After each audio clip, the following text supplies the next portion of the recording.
Welcome to the meeting room at Global TV Talk Show, a broadcast service of globalbusinessnews.net. Now, here's your host, Ed Cohen.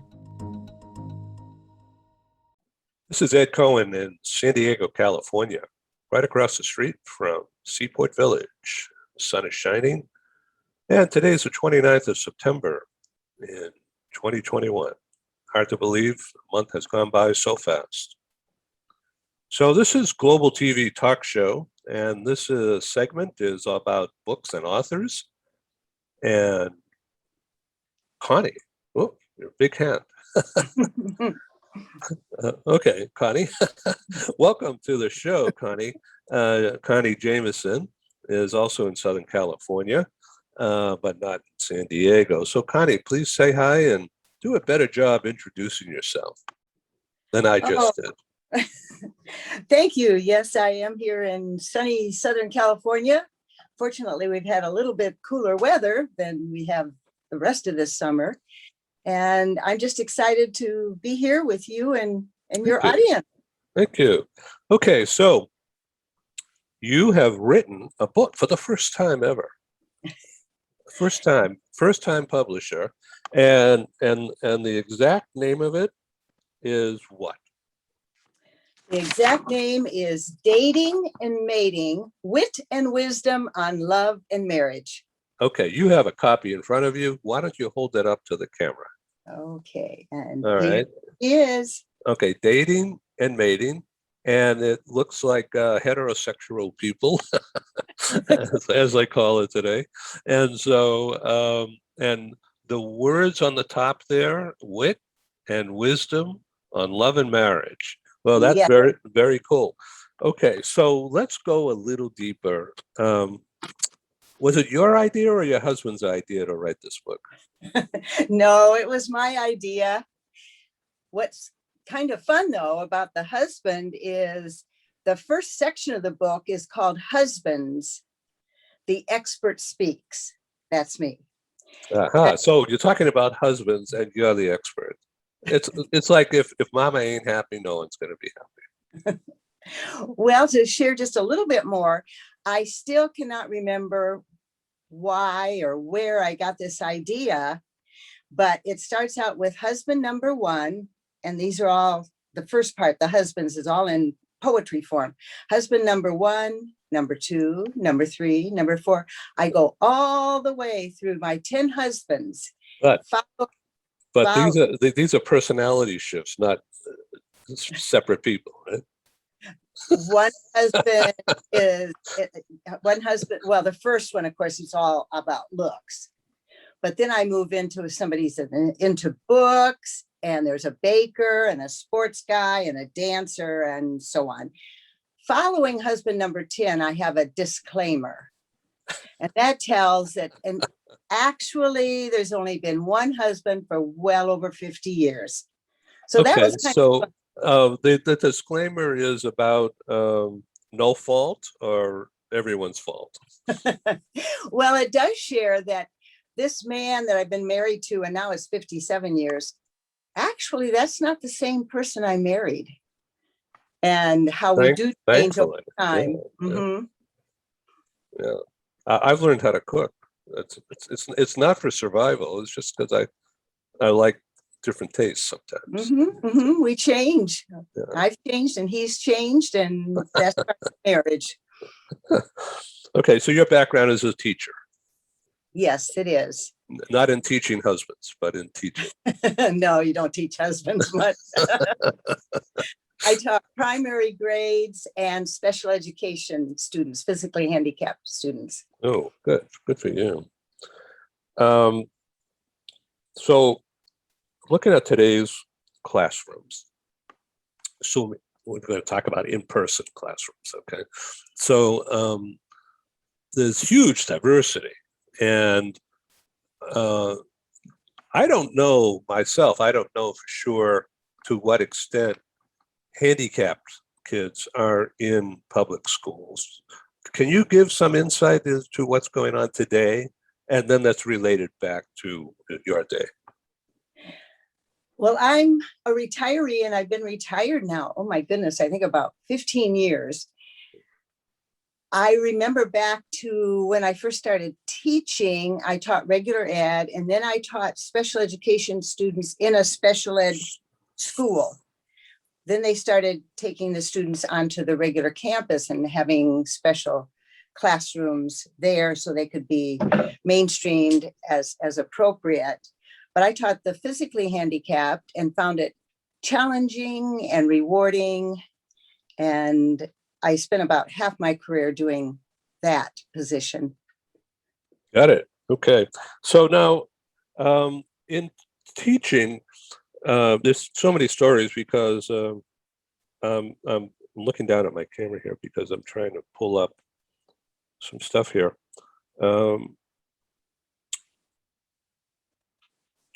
Notes that I have here. You're a tech dinosaur, and you're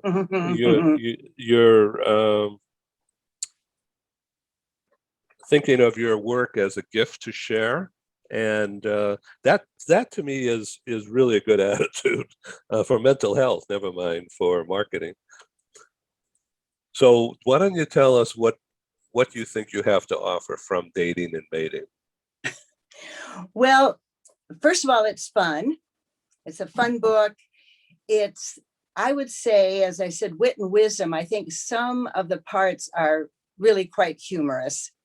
And then the wisdom comes into play. Some parts are touching or make, hopefully, people think about their relationships and to look for the positives. And I'll give you one example, if I might. One part is, I think I thought of it because of my daughter. I have a daughter. She has 3 children. The oldest is just turning 7. She is an engineer. She works in the aerospace industry. So she works, she has home, and sometimes I know, whoa, it can be really overwhelming.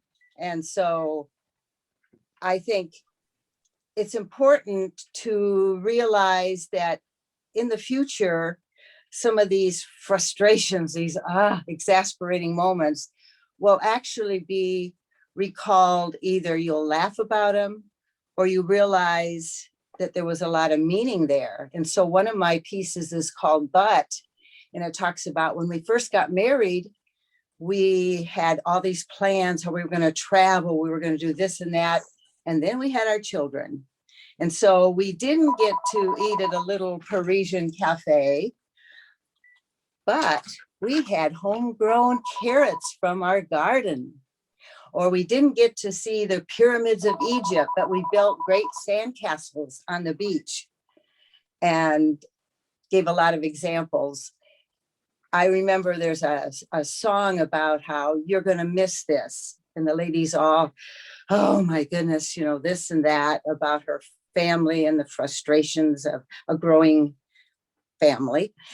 And being told to realize you're going to miss this. This is, look for the positives, look for the meaning in each part of life. Well, that's good for mental health, and the perspective is really important. So, was that advice given by somebody who was much more senior to you at that time? No. Much like you would give advice to your daughter or somebody of her age today, that kind of perspective. Right. I don't know if anybody, I had the pleasure of having a mentor to share with me, but I think just looking around, I find that many of my inspirations or ideas come from just observing everyday life. Or when I look at the newspaper and I look at the cartoons, I like those that are geared toward there's one for an older couple, one for somebody dealing with a teenager, and of course his family circus with the little children running around. Those are what inspire me about real life and real people. Yeah.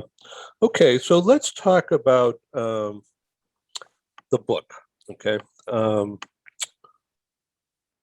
And we'll get back to more personal stuff too. But writing a book's a real mountain, isn't it? Boy, it is. There's the positives of this situation is being able to say, I did it, because you hear of so many people that have that idea of writing a book, and it is not easy. Oh my goodness. Some of what I've found is that I do the writing, but then how do I take all these pieces of paper or what's on the computer and get them into book form? And I definitely needed assistance there because, as I said, I'm a tech dinosaur. I do not deny that.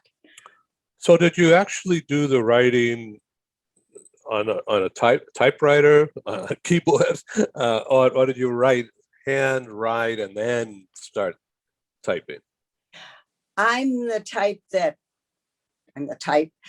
writes it out, and then I go and type it out on the keyboard, and then I feel like I've accomplished something. But I'm definitely one to write out in paper and pencil form. And I have a tip. Always have paper and pencil nearby, because you never know when you're going to get an idea or something to add to what you're working on. I found that sometimes my good ideas come as I'm falling asleep at night. Uh-oh. And, so I have that means you don't go to sleep. I know, because you think, okay, I'll remember that. I'll remember that. Right. Oh no, don't count on it. Get up and it's so frustrating. There was this wonderful idea. So I have paper and pencil by the side of my bed. And then in the dark, I'm trying to make sure I have the lead part of the pencil or the pen ready and trying to scribble something down and hope I'm not writing over what I'm writing. But I always try to have paper and pencil in my purse, wherever in the house, and because you never know when the inspiration comes. Exactly. And it's all a matter of mind control. So easier said than done, I know. But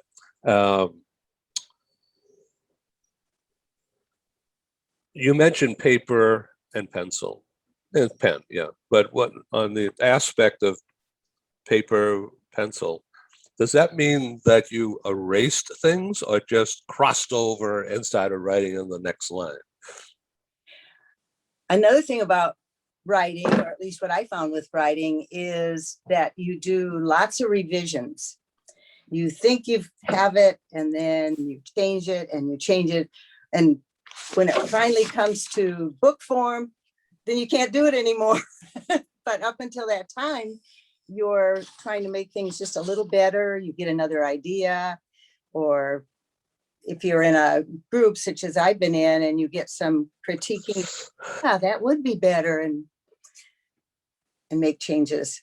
So I build websites for the talk shows to support the ongoing marketing for the on-demand edition. What we're doing now is a studio production, and then it's somewhat edited. We add in some broadcasting things, and then it becomes the same program. It just looks different, and then that becomes on demand for the next forever, right? So I build a website to support. I call it Global PR, and it's all keyboard, computer, and on WordPress. And so it's not a pencil with an eraser. It's iteration number 302 because everything is recorded, even the stuff you delete.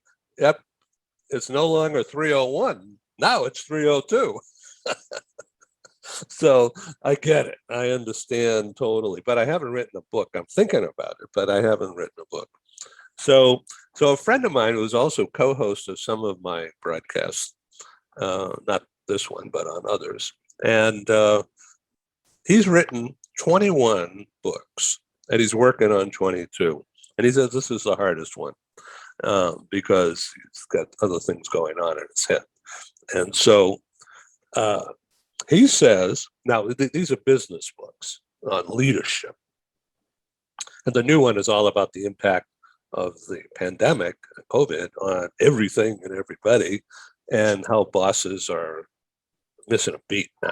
They've got to tune in more on people, not process. But anyway, he says the organization is the hardest part, and not the execution, because if you're organized with the stuff that you're thinking about, all these thoughts are going on this and that. And so if you're organized, sort of like an engineering puzzle, there are certain steps. They may not flow fast, but there's certain steps. And so he builds it like piles. And when he thinks he has enough in a pile, he just stops, and then goes on to another thought process, and that becomes a pile. And then another and another. And each of those piles are chapters. Okay. I hope these are all people buying your book, right, Colin? I hope But- so. But so he says this is how he does it. He knows what he wants to talk about in theory, but it's never enough. You got to put details to it.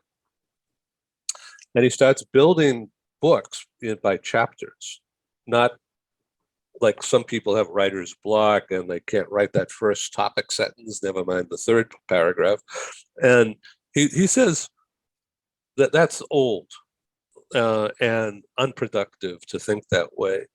You have to think in concepts, not the details, and then get into the details. Now, of course, this is a business guy. It's not fiction or even easy nonfiction. Hardcore business leadership stuff, step 1, step 2, step 3. And then how to explain it is his challenge.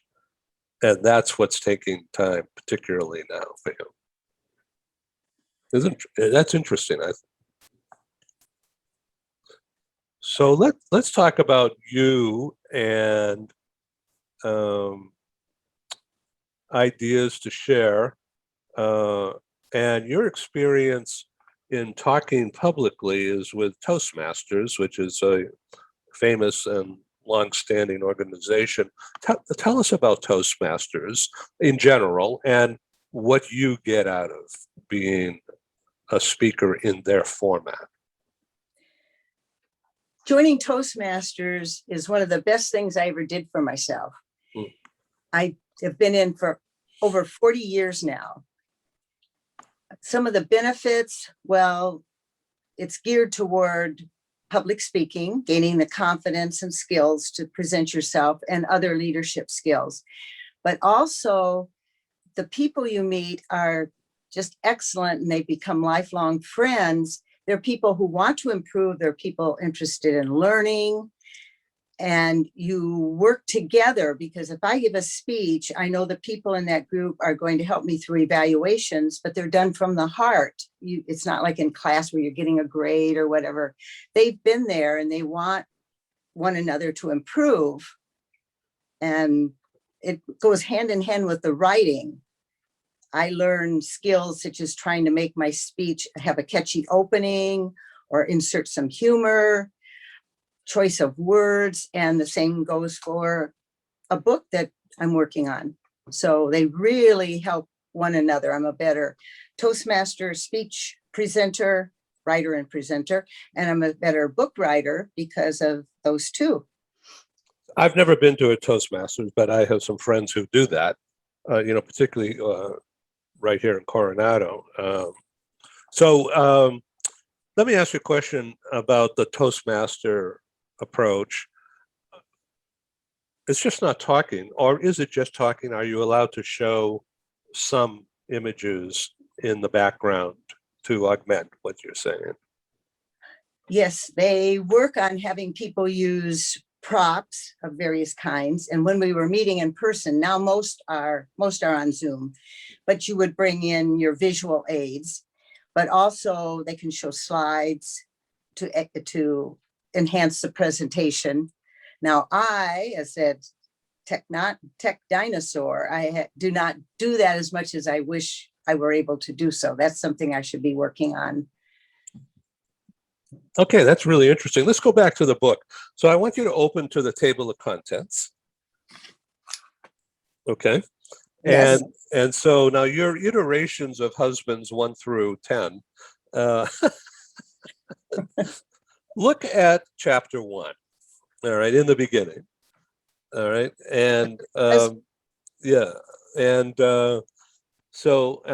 and just keep that in mind, okay, and then right after we talk about that for a minute, let's go to chapter 10, and what's the difference here? So let's go to chapter 1 in the beginning.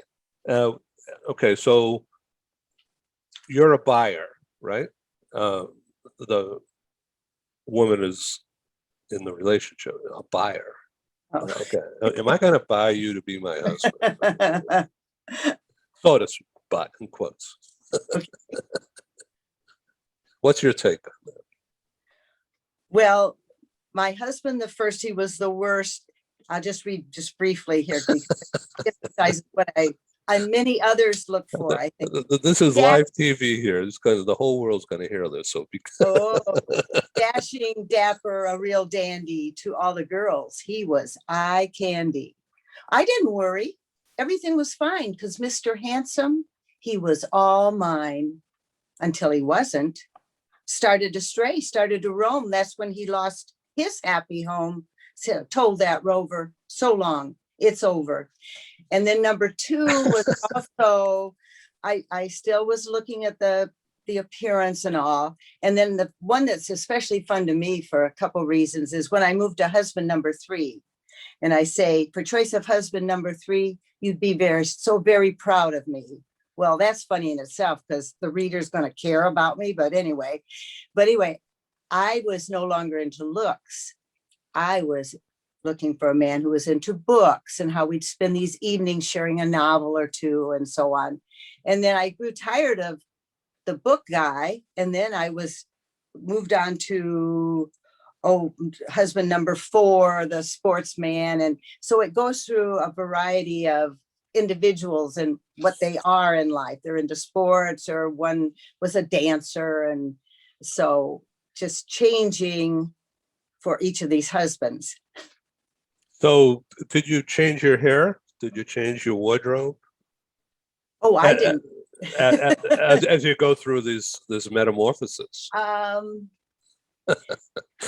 of, yeah. I talk about what it's like to be with that person, for instance, with the man who was into books. Oh, we're going to spend these quiet evenings, sharing the books, and we'll talk about authors and poets. Oh boy, I'll know them all, and so on. And then she tires of that. And of course, that's not me, you realize. I'm the long-term wife. But so it was really fun. And I don't know where I first got this idea, except that my husband and others might joke about, well, if you're really good, you'll be my wife, or I'll call you wife, my first wife, maybe. So I thought, let's get back at him for that. And I don't know where this all got started, but it was fun. Once I got to say husband 3 or 4, then I had to go all the way to 10 with this variety of people that were chosen or bought for my husband. So let's look at number 10, and which I assume is current. Well, 10, I was just going to give up on guys. That's it. I'm through. And then at the very end of that part, it said, goodbye, farewell. I'm heading out the door. I'm through with this. The door. Oh, look, who just walked in. That's him. The perfect 10. So Bravo. Okay, so now what's with number 11? Okay, number 11 is the disclaimer. And I shared stories about the 10 husbands. This is really clever. Yeah, then I share that in actuality, I've been married to one man for more than 50 years. And then I talk about how, but wait a minute, that man at my dining table, that man in my bed is not the same man I married all those decades ago. He doesn't look the same. He doesn't move the same. He doesn't always act the same, but how still the qualities that attracted me to him. And some I list are he's kind, smart, funny, creative, responsible, hardworking. But there are other things about him I've learned as I've been married for a while. he's stubborn, opinionated, and a pack rat. And then, but yeah, so, but it doesn't really matter. I put the very last line said, because I know that my current husband, know what I said, current, is my perfect 10. And there's a little lesson there that you're going to learn more about one another as you've been in this state of marriage, and accept the challenges along with the positives. And hopefully what attracted you to the person is still going to be there, even though you have to put up with, this or that. That's funny. Okay, I'm going to,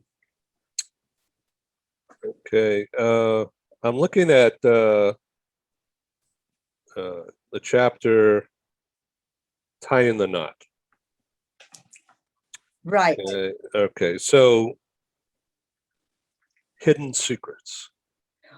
Hidden Secrets. Let's see what that one is. 46. Okay. I know it goes back in time. But. Oh, and this one's kind of different than most of them. It's like, this is now the husband is saying to my dear sweet wife, there's some shocking news about your past.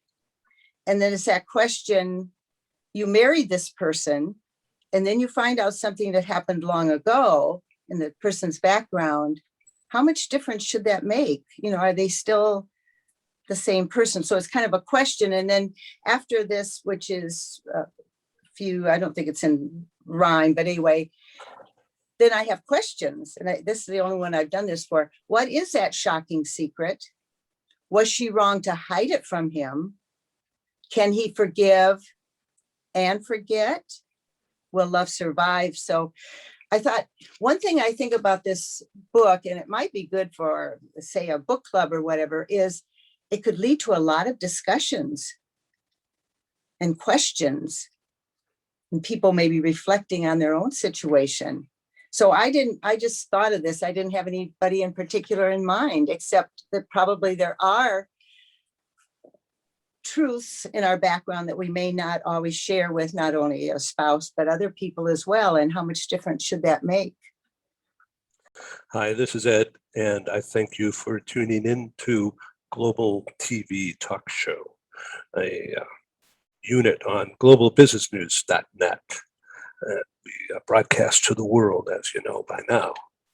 So I wanted to make sure that you understand that our programs are advertising supported. We're grateful for co-sponsors, advertisers. They have a marketing budget coupled with a strong desire to be associated with our top quality program. And of course, I'm grateful. Thank you. So for the next few minutes, you're going to see some commercials. It's mostly very low key, and our prices are very, very reasonable. Our exposure for the advertisers go 12 months and beyond. Some of our advertisers have been with us since March, April of 2020. And Google Analytics has tracked over 125,000 what they call audience page views, which means you looking at this page, that's a page view. Now, if you happen to go to one of our other shows or to our radio broadcasts or to our newspaper or magazine, those become additional page views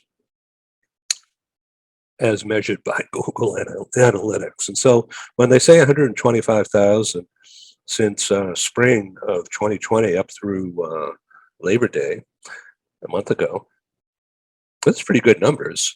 And the past 30 days, Google Analytics has measured just under 6,000 audience page views. And that, according to them, is a 42% increase in audience participation over the month of August. So thank you very much. Well, here's our advertisers, and we'll be back in just a couple of minutes or so, and we'll proceed with this interesting conversation. Thank you. This episode from the meeting room of Global TV Talk Show is brought to you by The Bridge School, the accredited international online private school of choice, at bridgek12.org. Porch Light Rental and Destination Services. Reduce your renter lump sum or managed relocation costs. Visit them at porchlightrental.com. And by heirs.com. With our full range of services, we can help design and manage your international relocation. Find us at heirs.com. Primestone Partners, featuring corporate, government, and developer housing solutions, as well as senior-level advisory services. Find them at primestonepartners.com. And by International Auto Source. We are the vehicle experts for expats, featuring all major brands of automobiles with flexible solutions and financing. On the web at intlauto.com. Become a global player in your field. Cross Culture to Go provides virtual support for your global business and career success. We can help you thrive in 140 plus countries and markets. On the web at crossculturetogo.com.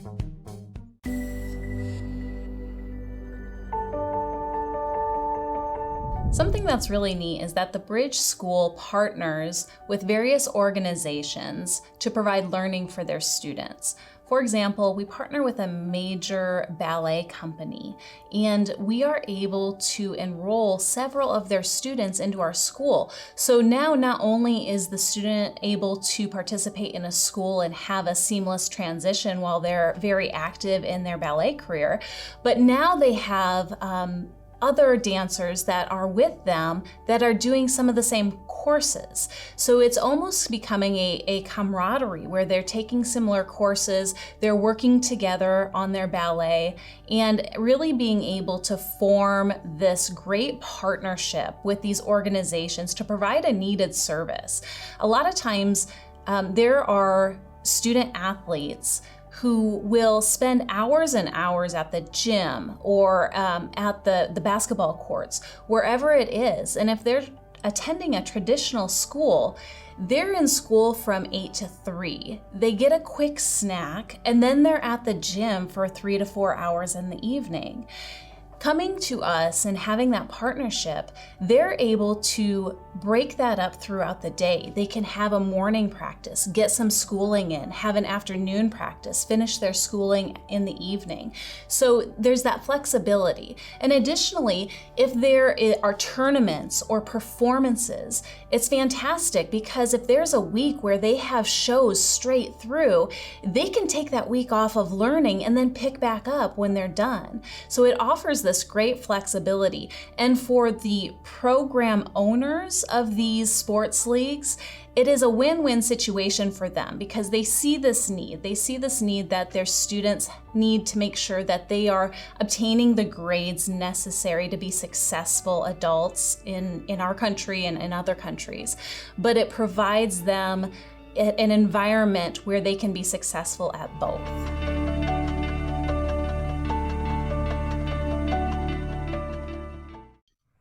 Hi, I'm Sergey Gorbatov. I'm Angela Lane. Together we're researchers, writers and practitioners in the field of human resources. And we've also been multi-country, multi-assignment career expats.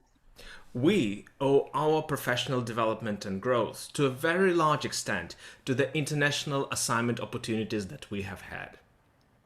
But in a world where distributed work may become the norm, we also want to understand what will happen to the nature, duration, and purpose of international assignments. Together with our colleague, Julian Dalzell from the University of South Carolina, we're undertaking a study on the future of expatriation. And we'd value your contribution. You can participate in this important study by completing a simple 10-minute questionnaire.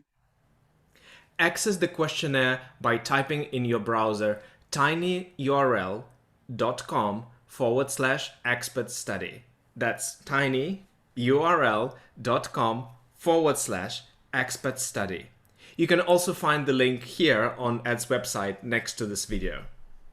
Thank you for joining us in this study. In return for your contribution, we'll provide you with a copy of our research. And of course, you'll be invited to an exclusive webinar hosted by Ed, where we will share our findings right here on Global Business News. And so please go to tinyurl.com/expat study. Take the survey so that we can better understand the future of expatriation.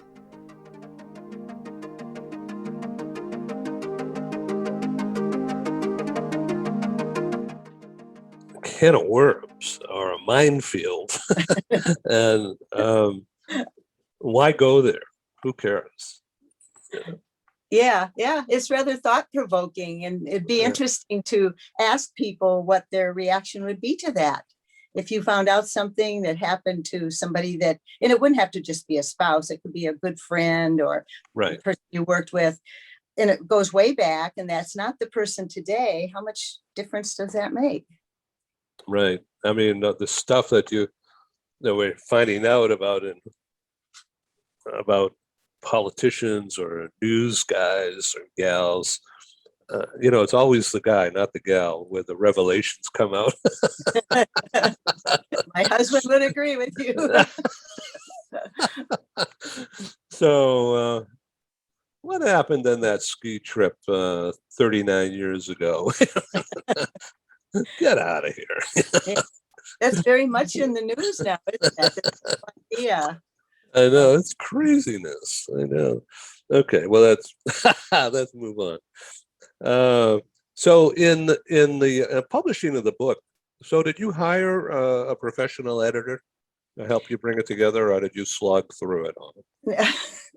If I slogged, I'd still be slogging away. Yeah. No, I did find out about a company that helps one get from that.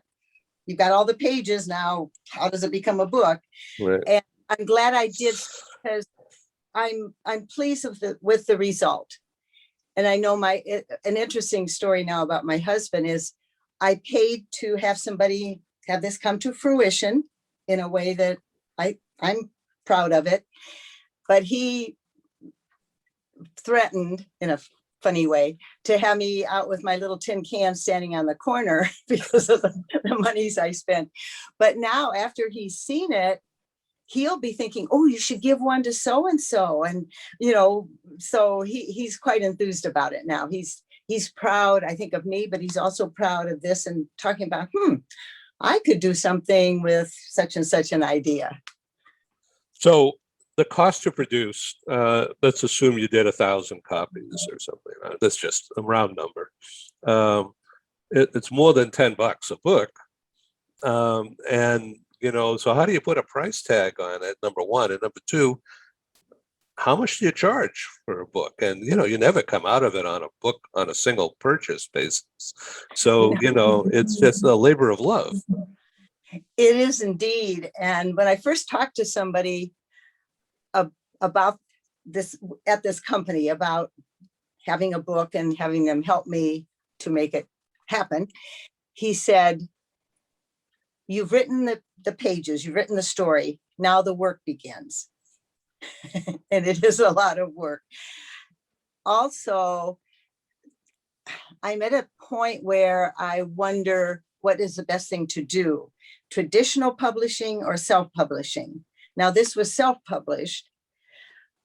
I think that a lot of my writing in the future will be children's picture books. That's what I thought I would be doing first, but then I have to get an illustrator since I'm not an artist. But I have people, time in the author's world is an interesting thing, because with this book, I thought, oh, wow, this will be done before the end of the year. I think it was the end of last year. And maybe people would get it for Christmas gifts. Oh, wait a minute. It'd be perfect for Valentine's Day. It's all about love. And then that went by. So it was, I think, March or April that finally it was published. But things do take time. And I think at my age, if I were to go traditional for future writings, when I hear people say, oh, my book's going to be out in fall of 2022, I think fall of 2022, wait a minute, I don't have all that time to spare. But guess what? I just read recently that Grandma Moses, the artist, that she started painting when she was the age that I am now. So maybe I'll be the Grandma Moses of authors. So, would you self-publish again? I would, but I think I would go through the company again. I'm not in it for the money, you know, and it makes a big difference. What I would try to do on my own probably wouldn't look very good, or and it'd be terribly frustrating. And they really held my hand. And I learned a lot along the way, but I also learned that there's a lot I don't know. It's a lot of information, a lot of parts to this whole publishing business. And yeah, that's probably what I would do. I'm really enjoying this conversation. Did you come up with the name first before you wrote the book, or did it evolve? Pardon me. Ooh. I was in a writing group, and I heard about this challenge they have every year where you try to write a poem a day or a certain number of words a day if you're doing, say, a novel. And if you do that consistently over the whole month, you'll be well on your way to a book. I thought, well, I can do that. They said it's a good idea to have a theme, though. And so I said, well, how about relationships?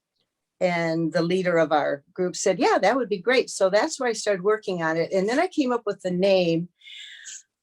To me, the creativity of thinking of a title, well, I'll tell you about a couple I have in mind. One of my next books, if it's not a children's picture book, may be called Body Parts, not a murder mystery. And I started thinking about that because I thought, oh, as we get older, things start wearing out in the feet. And I wrote a little poem about your feet and how you don't give enough attention to them or appreciate them and so forth. And then another book that I have like all the sections that I would like to do has to do with this great menagerie of animals that we've had in our life, either pets or just animals. And so that one would be called Thanks, Noah. Tales of tails, scales, feathers, and fur. Oh, that's very cute. So let's go back to feet. Yes. Okay. So did you ever do a study of the role of your big toe in the world? And can you imagine not having a big toe? There you go. It's what I enjoy about writing, the creativity that comes into play is thinking of something a little bit unusual, what others might not think of, or thinking of the titles. Like, I don't know if you noticed in here that the longest title, and I just thought it was fun to have this as a title, How to Get Your Honey to Do Your Honeydews. And yeah, so. No, not his honeydews, but your honeydews. We can work both ways, I guess. So in college, I was editor of the newspaper and it's other things, but let's see, when I was a sophomore, I think it was sophomore. So I wrote an article. No, actually, I was playing football and I hurt my big toe, and so just a kid, but it hurt like hell. And boy, it was hard to walk, never mind run. So I got into writing about the role of the big toe in one's life, and what can you do? That's sort of creative stuff, but that's what came to mind. But who would ever think of it? It's much more important than a pinky, but you need that too. It looks like I'm going to have to come to you for some material for my body parts book. This was funny. So I'm not going to look at the notes anymore because this is more fun doing this kind of spontaneity. So um, at Toastmasters, have you given a talk about your book? I have. I've presented several times at Toastmasters and then a couple other organizations. And what's a reward in that way is on the screen as I'm doing and it's generally a reading of just parts of the book and then the question and answers or comments along the way, telling about writing this book.